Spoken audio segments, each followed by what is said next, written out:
Acidic होते हैं ना, ये थोड़ा सा हमें याद रखना पड़ेगा। अब डालिए heading hydride, hydride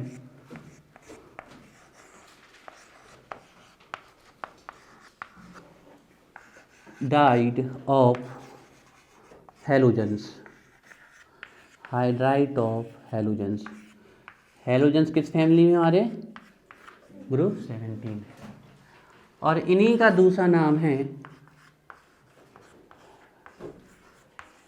halogens acids, halogens acids, halogens acids, halogens acid. अगर कल के आपको दोनों समझ में आ गए हैं तो हम ये कहेंगे एक प्रकार का कॉपी पेस्ट चल रहा है, बिल्कुल वैसा ही, इसलिए हमने कल दो को कंपेयर करा दिया था। देखिए अगर हम बात करें तो हमारे ग्रुप 17 की अगर हम बात करें तो ग्रुप 17 में फसल ब्राइट है ना, एलिमेंट तो 5 है लेकिन हैलोजन कितने होते हैं, 4। ठीक है, हम बार बार रिपीट कर रहे हैं, ध्यान रखिएगा। आपके में पर आ चुका है कि which is radio active halogen. आप जानते भी हो कि एस्टाटीन हैलोजन नहीं है, लेकिन फिर भी अगर क्वेश्चन आ रहा है रेडियो एक्टिव हैलोजन तो आंसर क्या होने वाला है, एस्टाटीन। ध्यान रखिए। Which halogen found in liquid state है ना, या which non metal found in bromine, which halogen और non metal have sublime property और वोलेटाइल प्रॉपर्टी, ये ध्यान आपको रखना है। सबसे ज़्यादा इलेक्ट्रोनेगेटिविटी फ्लोरीन की, और सबसे ज़्यादा इलेक्ट्रॉन एफिनिटी और इलेक्ट्रॉन गेन एंथैल्पी क्लोरीन की। ये हम लिखवाएंगे, ऐसे चलते चलते अगर याद हो रहा है तो क्या करना है। तो हाइड्राइड ऑफ हैलोजन की बात कर लें। हैलोजन को जनरली हम किससे रिप्रेजेंट करते हैं, एक्स से। तो इनके जो हाइड्राइड होते हैं वो कैसे होते हैं आपके, HX टाइप। HX टाइप से हमारा मतलब क्या है, fluorine, chlorine,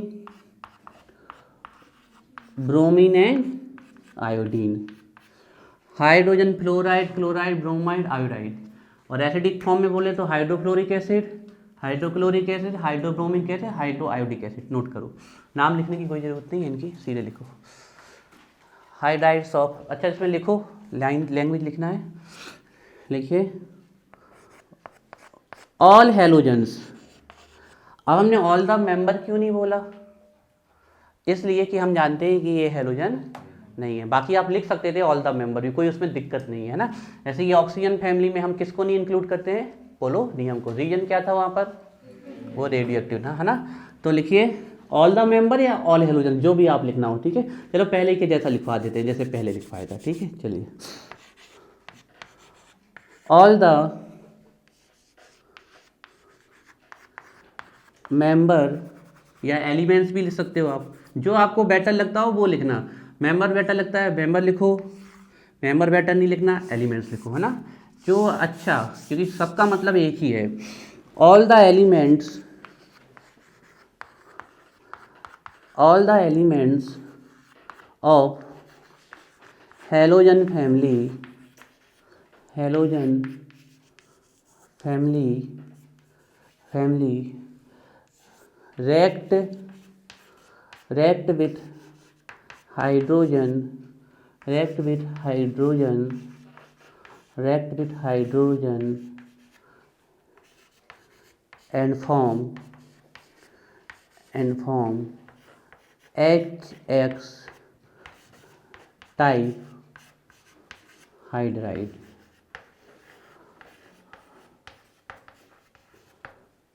HX type hydride and form HX type hydride. All the members of halogen family combine with hydrogen, react with hydrogen and form HX type hydride and form HX type hydride. ठीक है, तो HX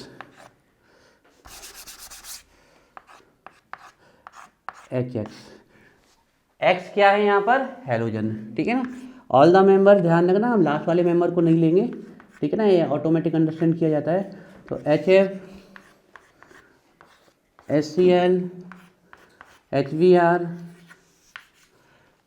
और देखिए अगर इस chapter से हम question बनाना चाहें तो हम ऐसे क्वेश्चन बना सकते हैं कि बच्चे के पूरे में से पूरे मार्क्स आ जाए। और अगर इसी चैप्टर से हम क्वेश्चन बनाना चाहें तो हम ऐसे क्वेश्चन बना सकते हैं कि बच्चे को बहुत मेहनत करनी पड़ेगी। तो आप इस लेवल से पढ़ना कि कैसा भी क्वेश्चन आ जाए, कहीं से भी आ सकता है, ध्यान रखिएगा। क्वेश्चंस का एंड नहीं है, कॉन्सेप्ट का। हाँ, आपके बोर्ड क्लास में भले ही एंड है क्वेश्चन का, हमें पता है यहाँ से, लेकिन इस चैप्टर से बहुत क्वेश्चन बन सकते हैं। जैसे हम यहीं से पूछ ले कि इसमें सबसे ज़्यादा एसिडिक कौन होगा, लगाओ लॉग एक अपना, जल्दी बताओ आंसर। सबसे ज़्यादा एसिडिक कौन होगा? HI। हमारा दिमाग कहाँ वर्क करना चाहिए था, जो जितनी आसानी से H आयन लीच कर दिया। तो ऐसे आंसर आने चाहिए, ध्यान रखिएगा, बहुत इंपॉर्टेंट होते हैं आपके, ठीक है ना। चलिए, तो प्रॉपर्टी लिखते हैं, नाम हम लिखने की कोई ज़रूरत नहीं है ना इनकी, ठीक है। चलिए डाल ली हेडिंग प्रॉपर्टीज। अब जल्दी जल्दी आप लोग लिखते जाइएगा, ठीक है। प्रॉपर्टीज लिखते हैं, ठीक है। तो फर्स्ट वन है हमारी bond length.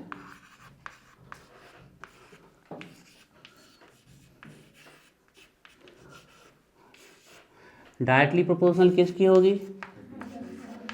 Size of atom और एटॉमिक साइज, है ना। बिल्कुल जैसा आप बोले हम वैसे ही लिखेंगे।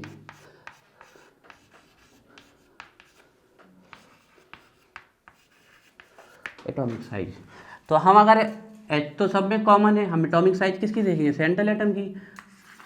तो यहाँ से यहाँ एटॉमिक साइज बढ़ रही है, एटॉमिक साइज बढ़ रही है, तो बॉन्ड लेंथ भी क्या होगी?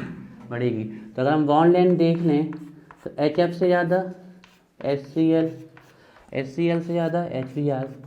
आप समझ लीजिए जो कल की जितनी भी हेडिंग डाली थी वाटर वाले में, हम आपको सीधे ट्रिक बता दे रहे हैं। कल की जितनी भी हेडिंग डाली थी वाटर वाले में वो पूरा लिख दो, बस शकल चेंज कर दो, पूरा यही बन जाने वाला है, और कोई भी एक्सेप्शन नहीं आने वाला, पूरा यही बन जाने वाला है। H2O की जगह क्या रख दो? HF।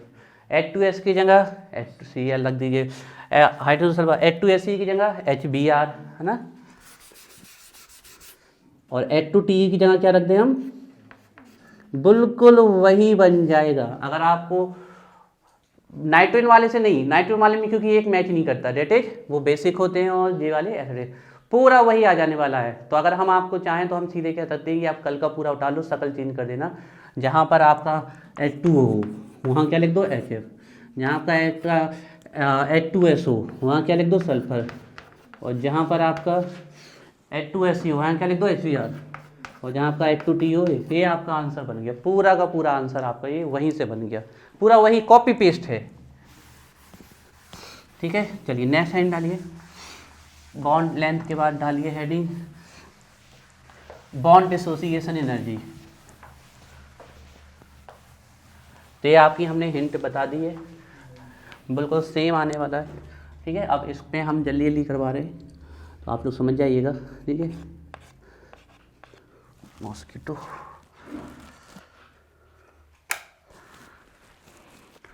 Bond dissociation energy.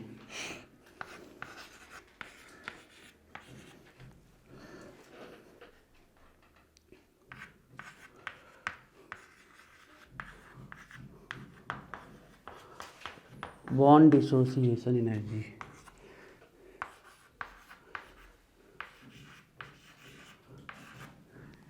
किसके इनवर्सली प्रोपोर्शनल होगी? बॉन्ड लेंथ के। बहुत बढ़िया। अब हम इसको कल समझ चुके हैं ना, तो इसमें तो दिक्कत नहीं आनी चाहिए। जितना बड़ा बॉन्ड उतनी कम बॉन्ड डिसोसिएशन एनर्जी। बड़ा बॉन्ड आसानी से टूट जाएगा ना, तो डिसोसिएशन में एनर्जी कैसी लगेगी? कम। तो अगर बॉन्ड डिसोसिएशन एनर्जी हम देखें तो सबसे ज़्यादा किसकी आने वाली है? HF की। और सबसे कम किसकी आने वाली है? HI की। बहुत बढ़िया।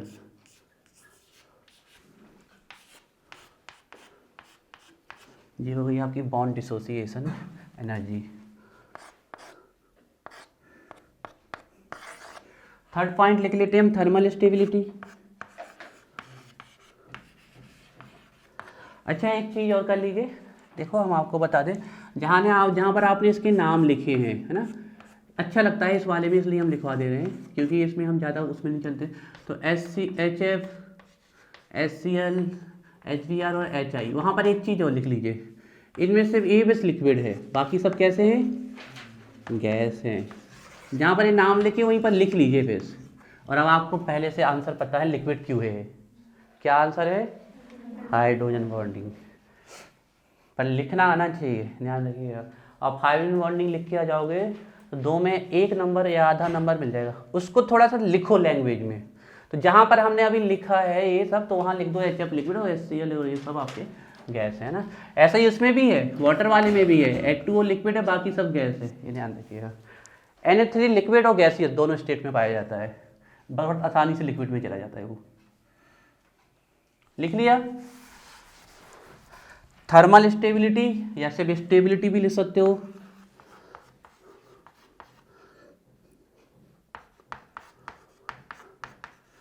थर्मल स्टेबिलिटी डायरेक्टली प्रोपोर्शनल किसके होंगे, बॉन्ड एसोसिएशन एनर्जी, और इनवर्सली प्रोपोर्शनल किसके होंगे, बॉन्ड लेंथ के ना।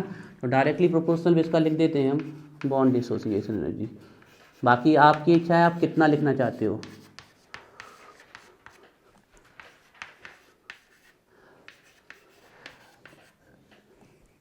देखिए रटना एक अपनी जगह है, लेकिन घुमा के क्वेश्चन आएगा तो अंडरस्टैंडिंग ही होगी। तो हमारा ऑर्डर यही हो जाएगा।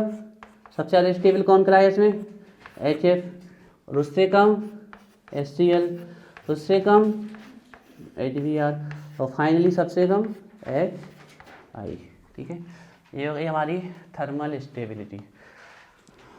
4th पॉइंट देख लें हम, रिड्यूसिंग नेचर। बिल्कुल उसी क्रम में लिखवा दे रहे हैं, हालांकि अब आपको अगर अंडरस्टैंड, देखो हेडिंग सबसे पहले याद करना, reducing nature.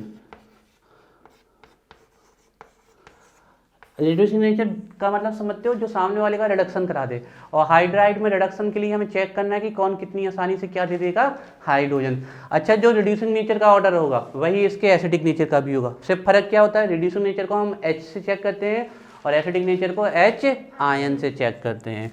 Reducing nature directly proportional होगा ईज ऑफ रिलीज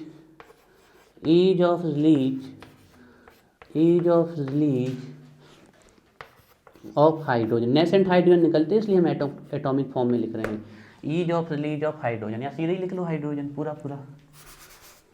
क्या होता है ना, बोर्ड एग्जाम में बहुत सोच के चलना पड़ता है, लिखने के मार्क्स होते हैं। Ease of release of hydrogen, तो अब आपको दिख रहा होगा कि सबसे ज़्यादा स्टेबल ए है और सबसे अनस्टेबल ए है। या हम कह दें कि सबसे ज़्यादा बॉन्ड, सबसे छोटी बॉन्ड कहाँ पर है, यहाँ पर, और सबसे बड़ी यहाँ। तो सबसे डिफ़िकल्टी से बॉन्ड तोड़ना यहाँ होगा और सबसे आसानी से यहाँ। जो सबसे आसानी से बॉन्ड तोड़ देगा उसी में सबसे आसानी से क्या रिलीज होंगे, हाइड्रोजन। तो हम अगर देख लें HF से अच्छा रिड्यूसिंग कौन होगा, ऐसे। अब यहीं आपके क्वेश्चन बना दें, सीधे क्वेश्चन आ सकता है आपके कि why HF is more stable than HCl। तो अब हम इस आंसर को कहाँ से कनेक्ट करेंगे, HF is more stable than HCl due to small bond length and high bond dissociation energy. HF की बॉन्ड लेंथ क्या है, छोटी, तो डिसोसिएशन क्या हो जाएगी, ज़्यादा, और थर्मल स्टेबिलिटी भी HF की क्या हो जाएगी, ज़्यादा। तो ऐसे कनेक्ट करना चाहिए, आंसर यहीं से आ जाएंगे आपके ना। अब जैसे इसमें आ सकता है कि which one is strongest reducing agent in halogen acid और हाइड्राइड ऑफ हैलोजन, और यही सबसे ज़्यादा एसिडिक का भी आंसर यही होगा। तो आपको समझ में इसीलिए हमने कहा था कल का लेक्चर बहुत इंपॉर्टेंट है, वो इस चैप्टर की नींव तैयार करेगा, तैयार कर चुका है जिसकी होनी थी, और जिसकी नहीं हुई है तो वो अब थोड़ा हार्ड वर्क करे। तो सबसे अच्छा रिड्यूसिंग एजेंट HI है। ऑर्डर पूछ लिया गया है सीधे कि रिड्यूसिंग नेचर का ऑर्डर लिखिए हैलोजन एसिड्स का, बनना चाहिए हमसे।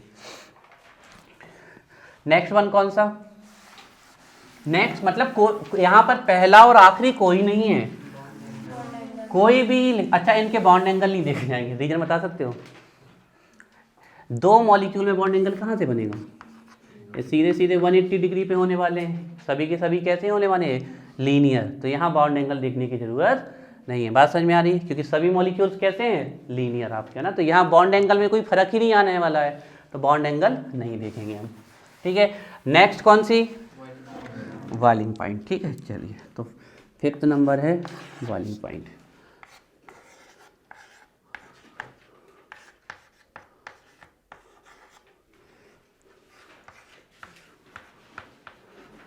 तो बॉइलिंग पॉइंट ध्यान रखना, डायरेक्टली प्रोपोर्शनल होगा आपका मैग्नीट्यूड ऑफ वन डबल फोर्सेस, है ना।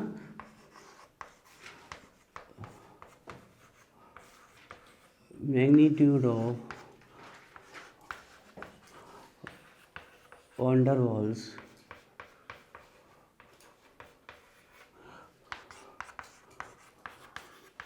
फोर्सेस। डायरेक्टली प्रोसेस हम हाइड्रोजन बॉन्ड भी लिख सकते थे, लेकिन हमारे इसमें सिर्फ एक में हाइड्रोजन बॉन्ड पाया जा रहा है, बाकी सब में तो क्या देखते हैं वैन डर वाल्स फोर्सेस। तो हम बात कर ले HF से ज़्यादा किसका होना चाहिए, HCl का। रीजन फ्लोरीन से ज़्यादा मास किसका है, क्लोरीन का। और क्लोरीन से ज़्यादा होना चाहिए और ब्रोमीन से ज़्यादा आयोडीन का। लेकिन ये यहाँ से यहाँ तक तो फॉलो हो रहा है, लेकिन सबसे ज़्यादा किसका हो जाता है, HF का। कल हमने बताया था फोन को याद रखो, ये 3 ही एलिमेंट हैं जो हर एक कंडीशन में हाइड्रोजन बॉन्ड बना सकते हैं अगर सामने हाइड्रोजन है। इलेक्ट्रोनेगेटिविटी 4.0, 3.5। ध्यान देखना, जब भी हाइड्रोजन बॉन्डिंग का एक्सप्लेनेशन आए आपको ये जरूर लिखना है कि इसके पास ये एलिमेंट है, इसकी इलेक्ट्रोनेगेटिविटी हाई है इसलिए हाइड्रोजन बॉन्ड बना रहा है, और दूसरा नहीं बना रहा है तो उसका भी यही रीजन लिखना है उल्टा करके कि इसकी इलेक्ट्रोनेगेटिविटी कम है इसलिए हाइड्रोजन बॉन्ड नहीं बनाता है। अब देखो, जैसे हमने कहा HF में हाइड्रोजन बॉन्ड पाया जाता है, अब दूसरा लड़का है उसने लो HCl का भी बना दिया। बनाने में क्या जाता है, लो बना दिया उसने, लेकिन नहीं बनेगा HCl से हाइड्रोजन बॉन्ड, क्योंकि क्लोरीन की उतनी इलेक्ट्रोनेगेटिविटी नहीं है कि वो हाइड्रोजन बॉन्ड बन जाए। अब कहोगे सर नाइट्रोजन तो बना लेता है, इसकी भी 3.0 है, क्लोरीन की 3.0 है। यहाँ दूसरा फर्क पड़ जाता है, नाइट्रोजन पहला मेंबर है, नाइट्रोजन फास्फोरस आर्सेनिक एंटीमनी बिस्टन, और क्लोरीन कैसा मेंबर है, दूसरा। तो नाइट्रोजन की साइज छोटी है और क्लोरीन की बड़ी है, तो इलेक्ट्रोनेगेटिविटी इसकी भी 3.0 इसकी भी, लेकिन ये कम फील कराएगा इलेक्ट्रोनेगेटिविटी। रीजन इसकी साइज क्या है, बड़ी। अगर साइज बड़ी हो जाएगी तो न्यूक्लियस से कहाँ चला जाएगा, इलेक्ट्रॉन दूर चला जाएगा, तो नहीं बनाता है। अब ऐसा अगर आप हाइड्रोजन बॉन्ड बना के आ जाओगे गलत हो जाएगा, HCl में हाइड्रोजन बॉन्ड पाया ही नहीं जाता है, देखने में शक्ल एक सी लगती है तो बना दो, उसमें फर्क नहीं पड़ता है। तो सबसे ज़्यादा किसकी होने वाली है, HF की, ठीक है। सेम वही है जो हमने कल लिखा था हाइड्राइड में, नाइट्रोजन NH3 की सिर्फ 2 से ज़्यादा होती थी और H2O की सबसे ज़्यादा होती थी। अब अगर हम इसका एक्सप्लेनेशन यहाँ पर से थोड़ा सा लिखना चाहें तो रीजन क्या है, हाइड्रोजन बॉन्डिंग है। एक छोटी सी बात बहुत बड़े मायने रख जाती है यहाँ पर, कि आपको पता है कि इन 3 में से इसमें हाइड्रोजन बॉन्डिंग पाई जाती है। और यहाँ से यहाँ क्यों बढ़ रहा है, इसका रीजन है क्या बढ़ रहे हैं, हमारे वैन डर वाल्स फोर्सेस बढ़ रहे हैं। और अगर आप चाहते हो कि पूरा ऑर्डर ही लिख दे तो HCl, HBr, HI और सबसे ज़्यादा H2। हमारे अकॉर्डिंग सबसे कम, सॉरी H2 नहीं, सबसे ज़्यादा किसका, HF का। हमारे अकॉर्डिंग सबसे कम होना चाहिए था HF का और सबसे ज़्यादा HI का, लेकिन सबसे ज़्यादा किसका हो जाता है, HF का। रीजन कौन सी बॉन्डिंग, हाइड्रोजन बॉन्डिंग, ये ध्यान रखिएगा। तो ये बॉइलिंग पॉइंट हो गया। नेक्स्ट कौन सा बचा, बेसिक नहीं, बेसिक से NH3 के हाइड्राइड में इनका कौन सा नेचर देखेंगे हम, एसिडिक नेचर, ध्यान रखिएगा, ठीक है। और बेसिक नेचर वहाँ हम कौन सा वाला देखते हैं, हाइड्राइड में नॉन पेयर के बेस पे देखते हैं, ध्यान रखिएगा ना। तो लास्ट पॉइंट है एसिडिक नेचर और ये हाइड्राइड। अब देख लो, आप अगर कल के समझ में आ गए तो ये भी आपके लिए बहुत ईजी हो जाएंगे, है ना। तो लास्ट वन लिखेंगे हम acidic nature, acidic nature, acidic nature directly proportional होगा ease of release of H ion. और ज़रूरी नहीं कि आप हमारी लैंग्वेज ही लिखें, आप अपनी लिख सकते हो। Tendency of release H ion, आपको ये बताना है कि एसिडिक नेचर उतना ही ज़्यादा होगा जितनी साइंस वो क्या कर देगा, H आयन। तो आपको कॉन्सेप्ट पता है, फिर लैंग्वेज आपकी। हम एक बेस्ट लैंग्वेज लेके चलते हैं, आइडियल लैंग्वेज, कि अगर आप लोगों को एक आइडियल लैंग्वेज चाहिए तो फिर वो हम लिखवा देते हैं, पर अगर नहीं हो रही तो आप अपनी भी लिख सकते हो। Ease of release of H ion,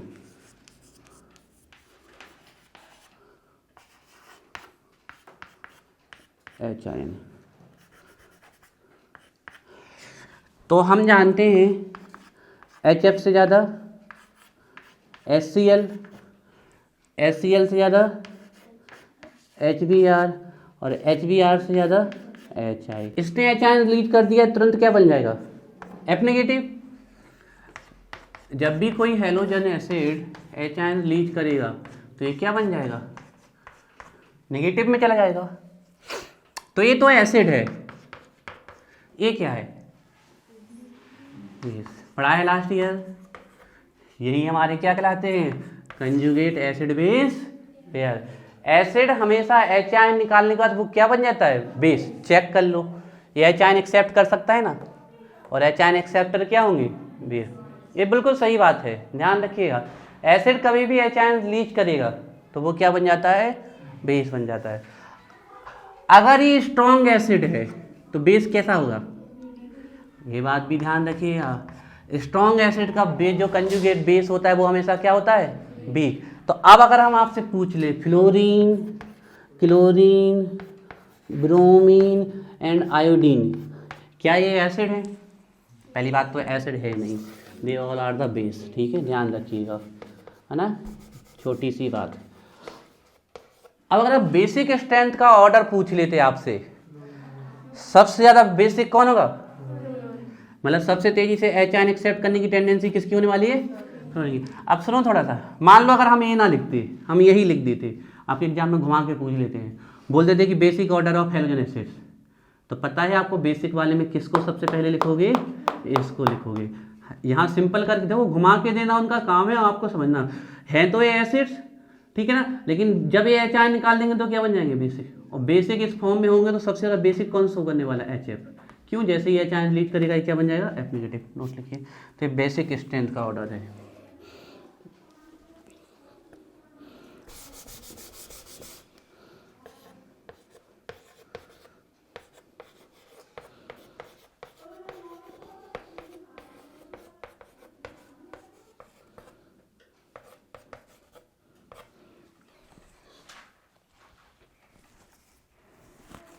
तो ये हमारे खत्म हो गए, चुटपुट हो गए। अब आप लोगों के लिए सबसे बड़ी मजा क्या है, अब जो हम खूब सारे क्वेश्चन करने वाले हैं सबके आंसर आप पहले से जानते हो, है ना। आपने सिर्फ 3 टॉपिक नहीं पढ़े हैं, कम से कम आपने 12-15 टॉपिक पढ़ लिए हैं कल से लेके आज तक। सिस्टमेटिक स्टडी कर रहे हैं तो अब हमारे लिए सब कुछ बहुत आसान हो जाने वाला है। सबके आंसर आप जानते हो, लेकिन नंबर उसी को मिलेंगे जो लिख के आएगा आंसर। जानने से कुछ नहीं होता, जानते तो सब हैं पर निकलता वही है ना जो क्रैक कर पाए। चलिए, तो अब हम बहुत सारे क्वेश्चंस करा रहे हैं, तो क्वेश्चन करते हैं। पहले हम सभी हाइड्राइड को एक बार और लिख देते हैं। नाइट्रोजन फैमिली के हाइड्राइड लिख देते हैं आपके, ठीक है। Nitrogen, phosphorus, arsenic, antimony and bismuth. नापास सब बिस्मिथ से लिख लोगे, है ना, या न्यूज़पेपर आज सब बिक गए ऐसे भी आप। तो इसके बाद हम लिख देते हैं, अच्छा इनके जो हाइड्राइड होते हैं वो होते हैं EH3। फिर हम लिख देते हैं ऑक्सीजन फैमिली के हाइड्राइड, है ना। तो ऑक्सीजन फैमिली के हाइड्राइड हम देख लें हम, तो आपका oxygen, sulphur, selenium and finally tellurium, क्योंकि हम पोलोनियम की स्टडी नहीं करेंगे, रेडियोएक्टिव है। इसके बाद अगर हम हैलोजन फैमिली के हाइड्राइड देख लें तो HX, है ना, ये हो गई हमारी हैलोजन फैमिली, या हम लिख देते हैं फ्लोरीन फैमिली, ठीक है। चलिए, तो यहाँ पर fluorine, chlorine, bromine and finally iodine, हम इसकी स्टडी नहीं करेंगे, और ये क्या है हमारा, रेडियो एक्टिव। तो पहला क्वेश्चन हमारा आपसे है, ठीक है। तो फर्स्ट क्वेश्चन